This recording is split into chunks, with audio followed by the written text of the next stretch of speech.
If you are signed up for immersive learning in the 21st century classroom from MACUL 2016, you are in the right place. My name is Sean Souls. I teach English language arts at Roosevelt High School in Wyandotte. I've been there for 16 years now. I was 2 years in 8th grade down in Atlanta, Georgia. So we'll talk a little bit more about my experiences in the classroom here in a minute. And Ian is the founder of Odeum. I'll tell you this, like I said, I've been teaching in the high school level for about 16 years. I teach English language arts. Let me ask you this, any other English teachers in here? Right, good. Math teachers, we have math teachers, good, hey, math. Do we have science?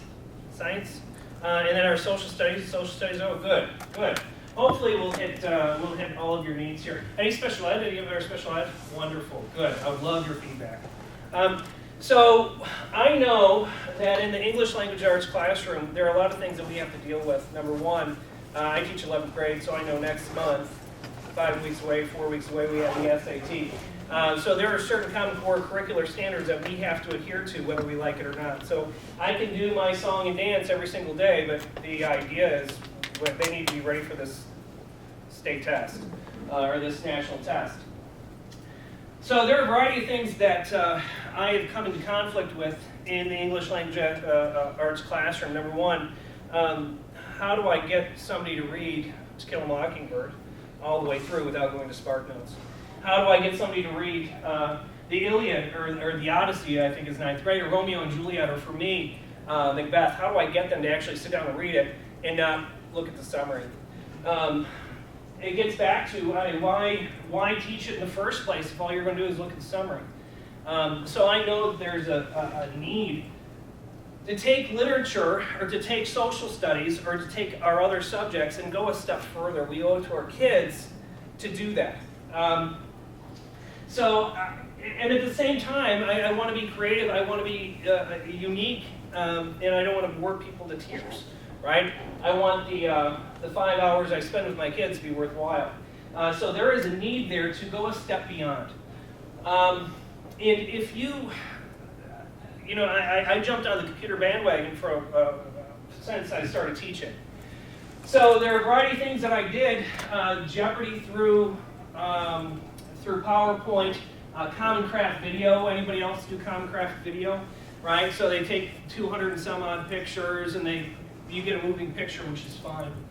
I also used PowerPoint. They would take pictures. This happened to be Othello, so you would give me a summary of Othello or Macbeth or another story that we were reading.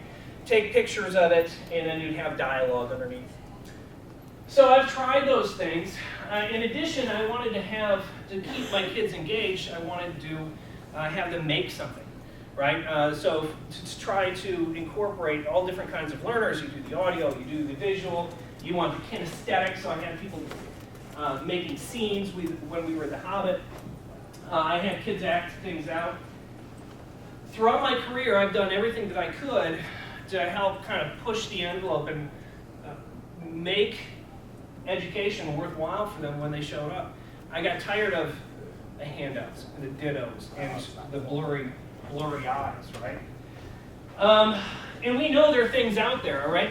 I mean, you have probably gone to different sessions today that talked about these formative assessment tools that if you have your handheld device, I need to know that you're kind of paying attention, and so you use these. Those are fine, great for formative assessment. And it gets them actively involved. But I think we can go a step further than that, right? And even there are some, Go Animate, you might have used that in your classroom. Go Animate is great. Devolver is great to get our content across. We're doing everything that we can to play to those different kinds of learners. So this is where Odeum comes in. Like I said, I've been beta testing Odeum for a while now. I had the opportunity to do it in my classroom. We have scratched the surface. Now there seems to be a disconnect between our content stuff and all the fancy schmancy stuff that's out there. Just give me something that works and something that's effective. So we have to deliver the content. That's kind of our job, right? At the end of the day, any way you slice it, we've got to be able to make these guys accountable for what they're doing at the end of the day. We want active engagement, right? We want them to do I heard this quote, or I read this quote someplace, that your students should leave more tired at the end of the day than you do. Why is that? Well, they should be working and actively involved. We live in the 21st century. We heard it in the keynote today, right? We've got to create these problem solvers. We've got to be able to create these kids that when they leave us, they can go for these jobs that don't exist yet. Well, let's figure out how to do that. If you know Daniel Goleman's emotional intelligence, I don't know if you know that, but empathy is really kind of a big part of what we're teaching. I know Roosevelt has, we do virtue lessons every month. Do you do PBIS at your school?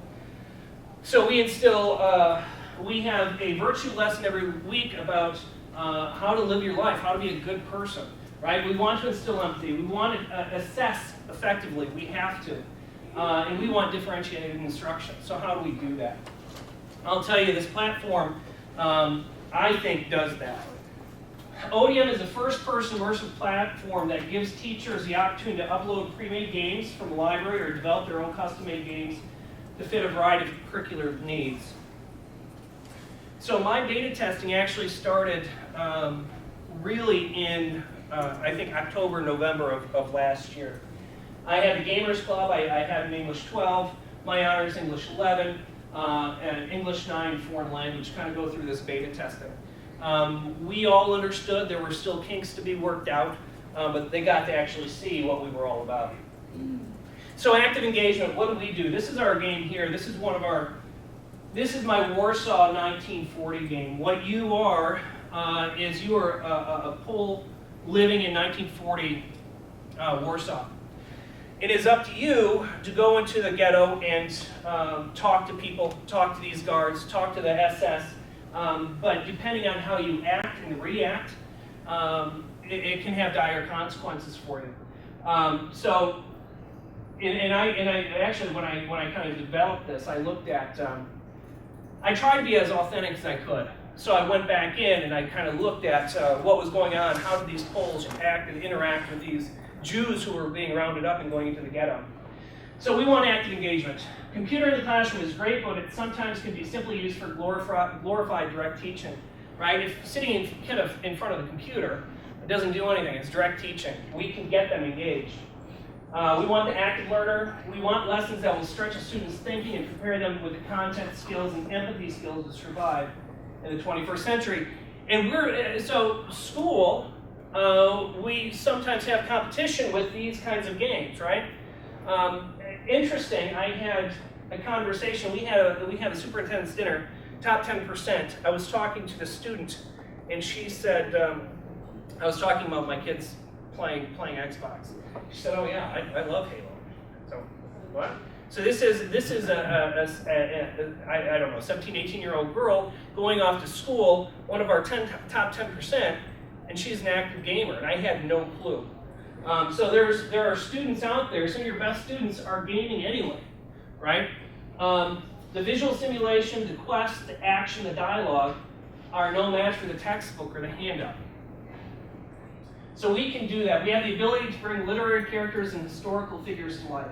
We have the ability to immerse a learner into a foreign language.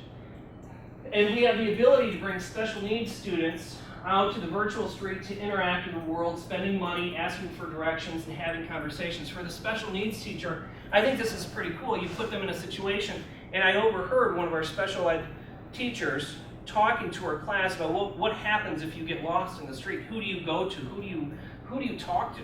And they were saying, well, you go to a policeman. So this, I mean, in a special ed classroom, you can have them interact in the real world without going out to the real world.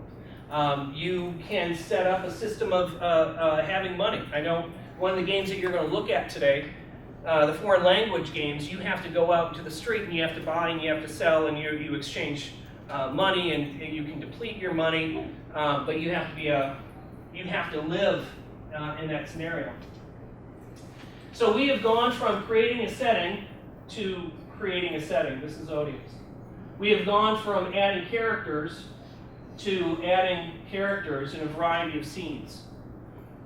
We've gone from creating dialogue, which I love this, by the way. I think this was a great comic craft video, but we have gone to dialogue, teacher-directed, teacher-created content with dialogue. And it's simple to use. The dialogue is straightforward to use, right? Up in the right-hand corner, you put your dialogue text in. You tell me what kind of action do you want. What do you want your person to do? What do you want to have happen during this dialogue?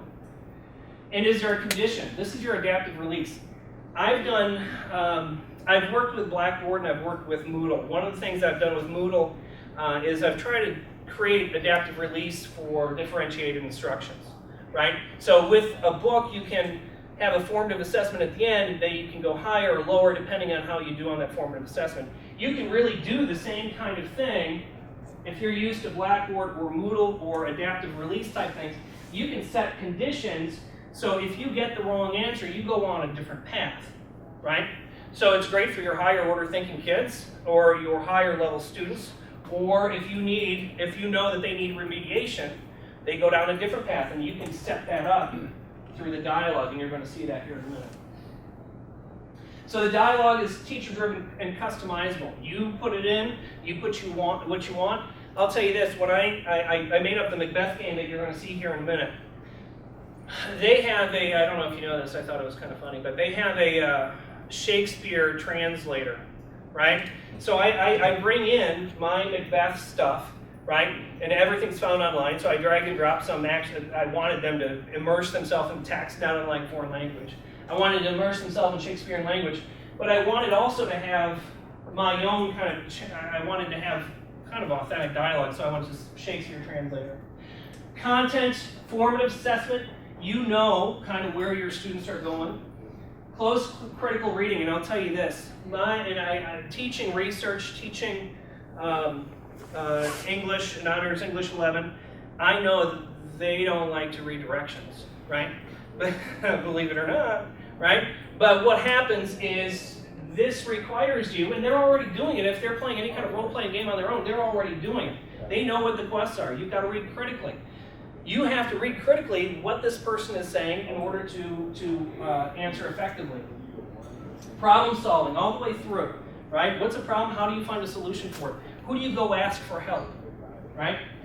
Higher order thinking, adaptive release, based on your dialogue path. So let's talk about the fancy benefits. I know you're kind of, I hope you're getting anxious to play, because we're going to do that here in a minute.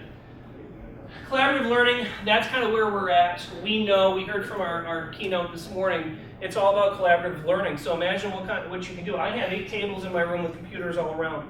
If I have 8 different groups working on a single quest together, they have the opportunity to talk to each other and work things out. Not necessarily give each other's answer, but what do you think is the best response, right? Activate the creative and the analytical mind.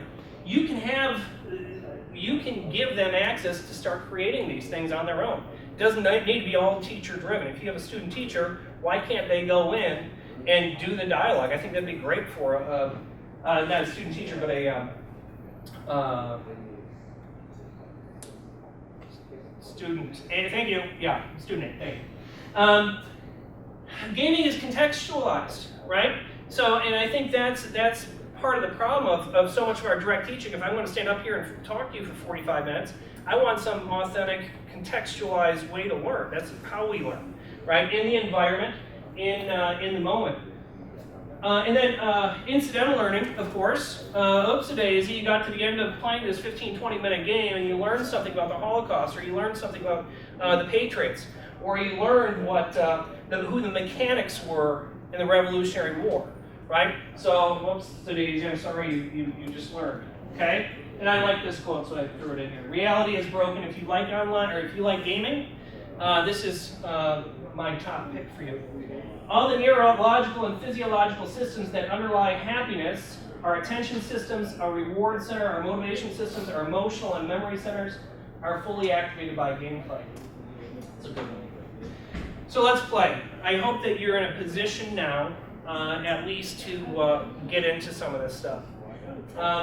So my game objectives, I'm just going to run you through these. When I did the beta testing with my students, I found out that there's a learning curve So hopefully we can eliminate some of that so you can jump in, you can learn, or you can start creating, and you can start editing what we have here. I have 2 game objectives that I just wanted to show you. One is the occupation of Poland by Nazi Germany. You are Polish living in Warsaw in 1940. The Germans have occupied your city and you are starting to feel the effects of the Nazi regime. That is one way you can do it. If you're an English language literature teacher, one of the things that I found out is we don't want to retell the story. I don't want to retell To Kill a Mockingbird. I don't want to retell Huck Finn. I don't want to retell. I know there are YouTube videos out there. We saw it today in the keynote. I don't want to retell these things. So what do we do? So for Macbeth, for example, these were my objectives. You can add your own. Malcolm's forces are starting to gather in Birnam Wood to overthrow Macbeth. You've been assigned by Malcolm to talk to various people close to Macbeth to solidify the case against his tyrannous reign in Scotland and gather evidence against him. Follow the directions from each of the characters closely, or you might find yourself at the wrong end of Macbeth's sword. Good luck. But the problem is, they don't like to read that, right? So you got to slow them down and say, okay, look, critically read this, know what you're getting yourself into. When you're in your game, you're going to see white orbs above the characters' heads. That's how you interact with the characters. The right click, if you're familiar with gaming at all, the right click will tilt your head up, down, and you're able to look around. There is a green bar on the left or right side. If you get too far, that will turn you 360 or 180. The green bar on the side of your screen will allow you to turn around, so look for that. Dialogue, obviously in the games that you'll see from me, there are 2 or 3 depending on how many trees you have coming down. Generally I have between 2 and 3. You just click on the correct response, and the response is the path. It reminds me a lot of the Choose Your Own Adventure, if you remember that. And then you play.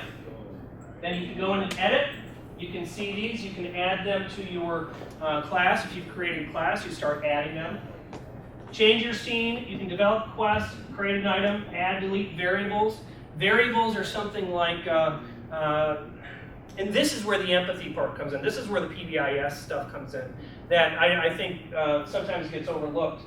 But I want wisdom, right? I want humanity. I know if you know Fallout, the Fallout game is popular right now. They do the same kind of thing. Can you be trusted? Are you lying? Are you honest? Wisdom, right? So you can develop variables to fit in with that. You'll have the option to change your scenes here. You have the option, you can see my quests, you can play my game, but you have the option to add different quests. You so choose. You can add your names. For example, one of the things that I had them do in the Patriots Revolt game is they had to give a key to somebody to go unlock the arsenal. So your items will show up there. Then your loyalty, courage, and wisdom, if you want to keep those fine. And then you can add and edit scenes. Character changing is as simple as going to your actors, editing, and then scrolling through. One thing that if you're going to, I think all of them have avatars right now, but you can change your avatar. In general, change your avatar. And then we can help you through the add and edit dialogue. So let's do it. Enough of me talking. Let's come around. It is supposed to be a create session. So hopefully you can create. You can take a look at my games. You can take a look at what we've created. If you have a Mac or if you're on a tablet, somebody is more than welcome to check out what I have up here as well. Okay? So let's see what you can do.